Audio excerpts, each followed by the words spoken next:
एक आदमी ने एक बहुत ही खूबसूरत लड़की से शादी की। शादी के बाद दोनों की जिंदगी बहुत प्यार से गुजर रही थी। वह उसे बहुत चाहता था और उसकी खूबसूरती की हमेशा तारीफ किया करता था। लेकिन कुछ महीनों के बाद लड़की चर्मरोग स्किन डिजीज से ग्रसित हो गई और धीरे धीरे उसकी खूबसूरती जाने लगी।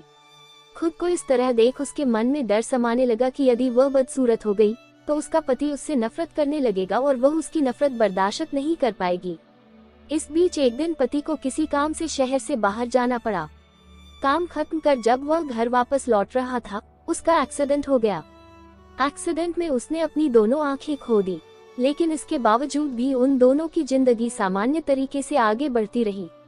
समय गुजरता रहा और अपने चर्म रोग के कारण लड़की ने अपनी खूबसूरती पूरी तरह गंवा दी।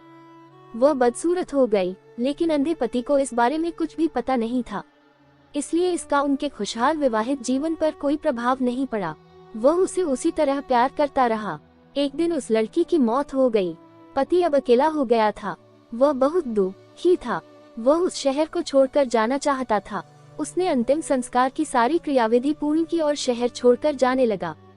तभी एक आदमी ने पीछे से उसे पुकारा और पास आकर कहा, अब तुम बिना सहारे के अकेले कैसे चल पाओगे? इतने साल तो तुम्हारी पत्नी तुम्हारी मदद किया करती थी। पति ने जवाब दिया, दोस्त, मैं अंधा नहीं हूँ, मैं बस अंधा होने का नाटक कर रहा था, क्योंकि यदि मेरी पत्नी को पता चल जाता कि मैं उसकी बदसूरती देख सकता हूँ तो यह उसे उसके रोग से ज्यादा दर्द देता। इसलिए मैंने इतने साल अंधे होने का दिखावा किया। वह बहुत अच्छी पत्नी थी, मैं बस उसे खुश रखना चाहता था।